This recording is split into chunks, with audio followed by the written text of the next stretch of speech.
خپلې ژبې ووایي د مختلفو علاقو خلک ولاړ یې تاسو وایي ازغې تاسو څه وایي ښه یو داسې خلک هم شته دې ته ګورئ چرګ وایي دا مونږ ورته د حکمت په ژبه کې دې ته برهم ډنډي وایي دې ته تاسو څه شی وایې سپلمۍ ټول ورته سپلمۍ وایي اردو کې ورته څه وایي آک دی که اک دی په دې الف باندې هغه مونږ هغه یو سړی و طالب العلم وایي شهد شته هغه دوکاندار ورته شته خو دومره خواږه نشته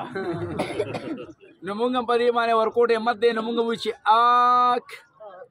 خو دومره آک هم نه دی اوس ورته اک یو کار څه ورته پښتو ژبه کې ورته سپلمۍ څه شی او حکمت کې ورته مدار وایي څه شی وایي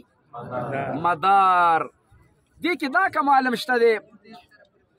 چې دا د چا تیز شوګر وي او دا ولا په تلو باندې تلی ولا غوړ کې زیتون په تیل او دا ولا په تلو باندې ولګي نو په یو غنټه کې ولا شوګر راکموي دا کمال هم پکې شته خو دغه خو وروستۍ خبره ده دا به داسې روشو کې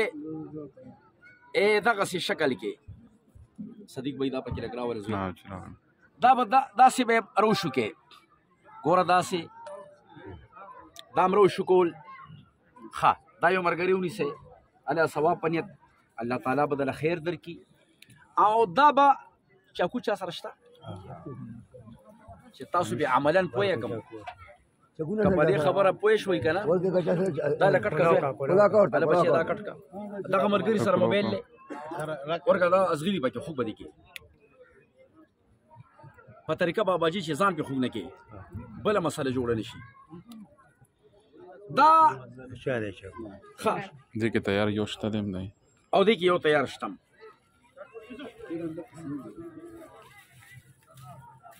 ښه ورګه دا پرې ګاډي ده دا راکماله جي لکه دوه دا شول ګوره ښه دوه دا او دومره اندازه دومره مقدار کې ده اندازتاً که د دې نه لږ کمې هم خیر دی څه خبره پکې نشته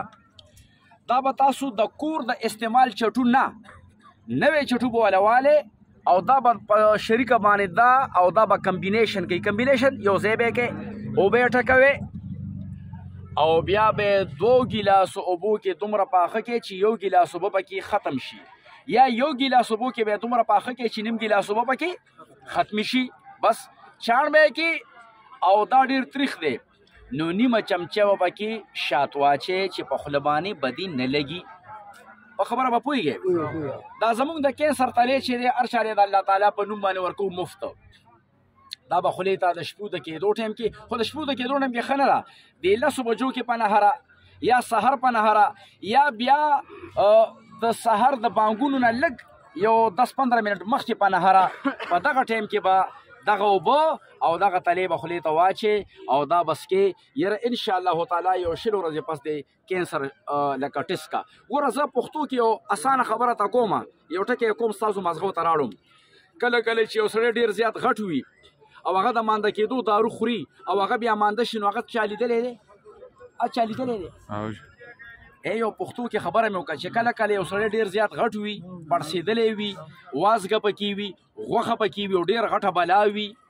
او داسې کولوځي نشي ګرځېدی او هغه له ډاکټر یا حکیم وله د مانده کېدو دارو ورکړي او بیا رامانده شي چا لیدلی دی تجربه هم پې شوې ده